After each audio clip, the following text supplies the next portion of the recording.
Video देखने से पहले आपसे गुजारिश है कि मेरे चैनल को सब्सक्राइब करें और साथ ही बेल आइकन को दबा दें ताकि लेटेस्ट वीडियोस आप तक पहुंच सके। शुक्रिया।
हुए हैं तांदा डैम और हम यहाँ पे दोस्तों के साथ आए हैं। सुबह हमारा कैंप है, तो अभी टाइम था हमारे पास। अभी यहाँ से होके हमने ज़िला कौंसलर से भी जाके मिलना है और उनसे भी कल के कैंप की स्ट्रेटजीज़ वगैरह बनानी है। उतनी देर में हमारे पास थोड़ा सा टाइम था, तो हम लोग यहाँ पे आए हैं। अभी मैं थोड़ा सा आपको दिखा दूँ, ये पीछे बिल्कुल आप अगर देख रहे हो ये पहाड़ है और पहाड़ों के बीच में यहाँ पे ये डैम है जो कि तांदा डैम के नाम से जाना जाता है। बहुत बड़ा डैम है और यहाँ पे बहुत सारी जो ज़मीन है, कोहाट की फसलें वगैरह जितनी भी हैं वो इसी पानी से जो है वो सराब होती हैं। और यहाँ से सारा पानी जो है वो कोहाट के इर्द गिर्द के जितने भी गांव हैं वहाँ पे तमाम फसलों को पानी जो है वो इस डैम से हासिल होता है। यहाँ से जो पानी आता है वो ग्लेशियर से पिघल के नदी नालों के ज़रिए पहुँच के यहाँ तक पहुँचता है और फिर यहाँ से फसलें वगैरह जो है वो सराब होती हैं। और यहाँ बहुत ज़्यादा पानी जो है वो इस टाइम ज़ख़ीरा हो चुका हुआ है और ये जब भी ज़रूरत पड़ती है यहाँ की फ़सलों को तो यहाँ से ही उनको प्रोवाइड किया जाता है। तो ये इतनी ज़्यादा इन्फॉर्मेशन आप लोगों के साथ शेयर कर रहे हैं। इस टाइम अगर मैं आपको दिखा सकूं तो ये बिल्कुल पानी के नज़दीक हम आ चुके हैं और ये डैम का पानी है, तांदा डैम का पानी। और इस टाइम मोयद जो है वो पीछे बिल्कुल पानी के अंदर जा चुका हुआ है और साथ अंसर और शहरी भी सब लोग इस टाइम तांदा डैम के अंदर मौजूद हैं। और मेरे साथ इस टाइम यहाँ पे नवीद जानी जो है वो आया हुआ है और हमने अभी यहाँ से लंच करने के बाद फिर हमने यहाँ से बाकी जो हमारे काम है कैंप के हवाले से, क्योंकि शाम को हमने वहाँ पे जाके सारी तैयारियाँ भी करनी है, उससे पहले हमारे पास थोड़ा सा टाइम था तो हम स्पेशली जो है वो तांदा डैम देखने के लिए आए हैं। अच्छा नवीद, आप चूँकि यहाँ पे मैं तो तकरीबन 22 साल हो गए चला गया हूँ सियालकोट, तांदा डैम की कोई है हिस्ट्री वगैरह के बारे में कुछ बता सकते हैं? ये जितना पानी जो है यहाँ पे कैसे सराब होता है और फिर यहाँ से ये पानी कहाँ कहाँ पे यूटिलाइज़ होता है? ये तकरीबन पूरे कोहाट में जितनी भी फसलें हैं, खंडियाली डैम से इस तरफ जितना जो इलाका है यहाँ से या हंगू की तरफ, जो हंगू की तरफ तो खैर अपने इलाके का पानी है।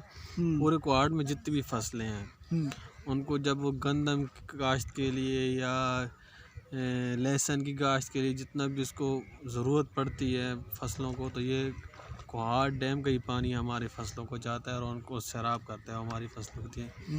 और ये मेरे ख्याल में 1961 में बना था, सदर अयूब के ज़माने में। अच्छा, तो ये पानी ज़ख़ीरा कहाँ से होता है, कहाँ से आता है? ये बारिशों का पानी आता है पहाड़ों से, ये जितने भी तिराग वगैरह के जितने के पहाड़ हैं वहाँ से ये पानी आता है। ग्लेशियर वगैरह का पानी यहाँ पे हाँ, ये जो बर्फबारी है पहाड़ है आप पीछे देख रहे हैं, हाँ वो बिल्कुल, ये पहाड़ों का जितना पानी आता है यहाँ पे पानी आता है, तो ये पानी फिर जमा होता है यहाँ पे और जब फसलों की ज़रूरत होती है तो ये फसलों को जाता है। अच्छा, इसके अलावा आप बता रहे थे मुझे रास्ते में गाड़ी में कि यहाँ पे और भी कुछ डैम वगैरह बनाए जा रहे हैं हुकूमत की तरफ से? पिछले हुकूमत में कोहाट में गुलजमीर डैम बना था, जो पीटीआई हुकूमत ने वादे किए थे कि हम डैम बनाएंगे, और बहुत बड़ा डैम बना है गुलजमीर डैम, ये चुरलकी की साइड पे है। और मेरे ख़्याल में कोहाट में तकरीबन 2-3 डैम बने और में तो अभी काम जारी है, लेकिन गुलजमीर डैम इस वक्त बन चुका है और उस पर फसलें भी सैराब हो रही हैं और बहुत ज़्यादा काम हो रहे हैं। तो इस हुकूमत की तो बहुत ज़्यादा कोशिश है डैम बनाने की ना, और सबसे ज़्यादा काम ये किसी हुकूमत में भी नहरों पे काम नहीं हुआ, और यहाँ पे लोगों ने घर भी बना लिए थे नहरों पे, जो है नहरों पे कब्ज़ा करके। तो पिछली जब पीटीआई की हुकूमत आई तो उसने बहुत ज़्यादा नहरों पे काम किया है और उनको दोबारा कब्ज़ा छुड़वा के उनको फिर दोबारा बनाया है, और यही डैम का पानी वहाँ पे अब जाता है और लोगों की फसलों को सैराब करता है। चलें जी, thank you so much Naveed ने काफ़ी ज़्यादा जो है वो अच्छी इन्फॉर्मेशन हमारे साथ शेयर की हैं जो आप लोगों तक पहुंची हैं। अभी हम मज़ीद यहाँ पे लंच करने वाले हैं और लंच करके और भी थोड़ी सी जो मनाज़िर है मैं कोशिश करूँगा आपको उस हवाले से अपडेट कर सकूँ। ये जनाब मोएद, अंसर और शहरी इंजॉय कर रहे हैं तांदा डैम के पानी को। और जी ये मोएद कैसा लग रहा है, ठंडा पानी है? नॉर्मल है। अच्छा आ जाएं आप? नहीं जनाब, आप लोग एंजॉय करें, मैं यहाँ से मैं यहाँ से देख के आप लोगों को जो है वो एंजॉय कर रहा हूँ, देख वाला एंजॉय हम देख के एंजॉय कर खरबूजे को देख के एंजॉय जी। ये देखें जी पहाड़ में अगर जूम करके आपको दिखा सकूँ, यहाँ पे ये सारे पहाड़, ये बहुत बड़ा पहाड़ जो है, और यहाँ से ही तकरीबन पानी जो है वो जब बर्फ़बारी होती है तो यहाँ से पानी, बारिशों का पानी और बर्फ़ का पानी ये सारा यहाँ पे आके जमा होता है और फिर इसी पानी को फसलों के लिए जो है वो यूटिलाइज़ किया जाता है। मोएद इस टाइम थक चुका हुआ है, मेरा ख्याल है शूट करवा रहे हो? अच्छा अच्छा, ये जो है वो फ़ोटोग्राफी हो रही है जनाब, और यह आप बहुत जल्द मोएद की डीपी पे देख सकेंगे।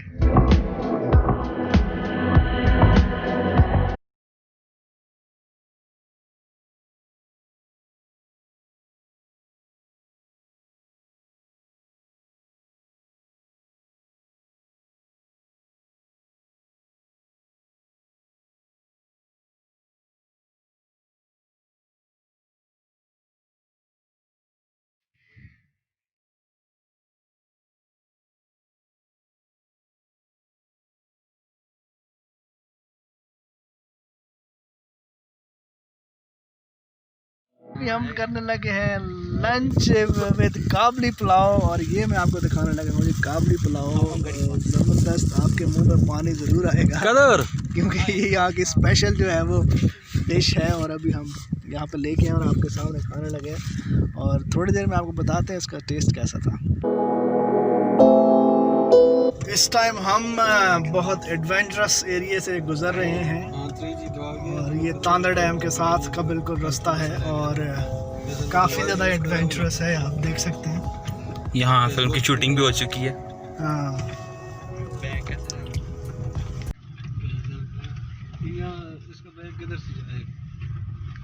तांदा डैम में बड़ा मज़ा है। मोहित क्या कहोगे? बहुत अच्छा एक्सपीरियंस था, बड़ा मज़ा आया, बड़ी अच्छी वीडियोस बनाने के लिए, क्योंकि SF TV से ताल्लुक़ है ना, तो हमारा फिर काम ही यही है। हाँ। तो फिर हमें इस तरह की चीज़ ना मिले किसी जगह पे तो फिर ट्रिप अधूरा रहता है। तो मीडिया सेल की जो कराची में हो जाता है, हाँ हर जगह झाँकते। ये देखो कितना एडवेंचरस एरिया है। और अल्लाह ताला की कुदरत देखें कि पहाड़ के ऊपर पानी है। हाँ बिल्कुल, ये जितना भी पानी यहाँ से आता है, ये वाले पहाड़ दिखाओ हाँ। जरा, वो बिल्कुल ऊपर, ये काफ़ी ज़्यादा पहाड़ों के दरमियान हम गुजर रहे हैं और काफ़ी एडवेंचरस एरिया है ये। अभी जब हम आ रहे थे तब यहाँ गीदड़ भी था, यहाँ जानवर भी हैं। बिल्कुल हाँ, ये वाइल्ड लाइफ। इसलिए हम बता रहे हैं कि एहतियाती तदाबीर अपनाएं जब आप अकेले ना आए। हाँ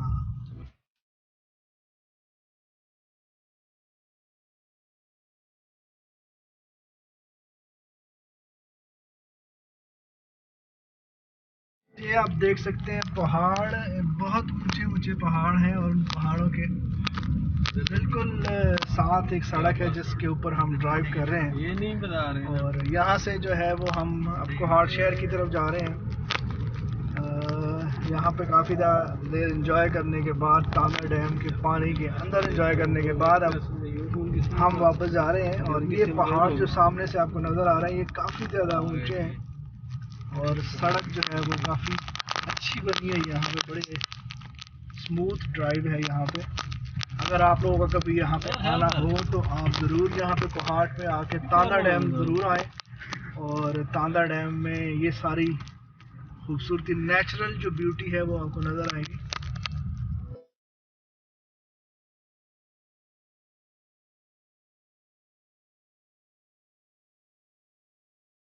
अब हम ऊपर से नीचे आ चुके हुए हैं, निचली सड़क पे। और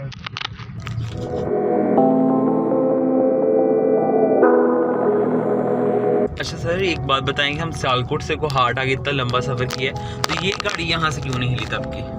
ये गाड़ी बहुत स्पेशल गाड़ी है और ये जो है वो इस गाड़ी की बैटरी से चलती है और इसमें फ्यूल वगैरह की भी ज़रूरत नहीं है। सही। ये मुफ्त में हमारे साथ ये साथ जो है वो एक डेकोरेशन पीस भी है। और अगर आप इसको नज़दीक से शूट करेंगे तो ये असल गाड़ी का मंजर आपको पेश करेंगे, जिस तरह के हमने पिछले कुछ सीन्स में किया है। हाँ, और ये जो है परफ्यूम भी एज अ परफ्यूम भी हम इसको यूज़ कर सकते हैं। तो ये आप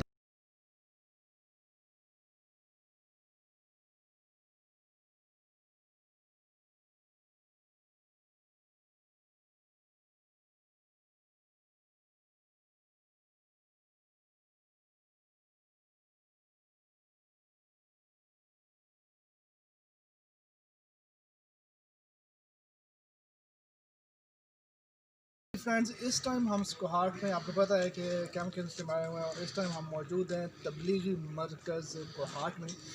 और यहाँ पे हमारी एक नमाज भी पढ़ने के, दूसरा यहाँ पे मीटिंग है हमारी नाज़िम साहब से जो कि यहाँ पे आए हुए हैं, तो उनके साथ मीटिंग भी है। और उसके बाद फिर कुछ कैंप के हवाले से उनसे डिस्कस करेंगे। तो आपको तबलीगी मरकज़ यहाँ पे दिखाते हैं जो कोहाट का सबसे बड़ा तबलीगी मरकज़।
अभी हम वापसी पे जा रहे हैं और वापसी पे अभी हम खड़े हैं खुशालगढ़ के पुल के ऊपर। और ये खुशालगढ़ का जो पुल है, ये अगर आप पीछे से देख सकें, यहाँ पे दरिया नज़र आ रहा है। यहाँ पे ये बहुत बड़ा दरिया है और ये वो जगह है जो पंजाब और KPK को अलग करता है, यानी कि यहाँ से जो है वो अब सरहद है, यानी कि इससे अगर दरिया के उस तरफ चले जाएं तो हम केपीके में दाखिल हो जाते हैं, और अगर इस तरफ जाएं तो ये पंजाब शुरू हो जाता है।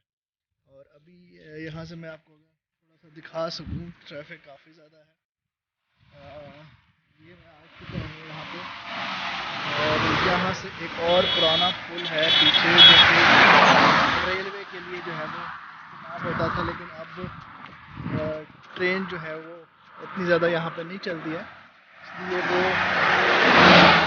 तकरीबन तकरीबन बंद पड़ा है। लेकिन यहाँ पे ये एक नया पुल बना, पहले से जो है वो यहाँ पे बहुत मुश्किल से वहाँ से जाना पड़ता था, बहुत तकलीफ़ होती थी, मतलब काफ़ी ज़्यादा लंबा रास्ता भी पड़ता था और रोड भी काफ़ी ख़राब था। लेकिन ये पुल जब से बना है तो अब ये जो है वो काफ़ी ज़्यादा डिस्टेंस जो है वो कम हो गया हुआ है, और जो टाइम हम तकरीबन यहाँ से वहाँ तक पहुँचने में 15 से 20 मिनट या आधा घंटा सम टाइम लग जाता था, अब सिर्फ 2 मिनट में जो है वो हम पुल की जगह है वो पार कर लेते थे। इतना ज़्यादा डिफरेंस आ गया हुआ है। वापसी की तरफ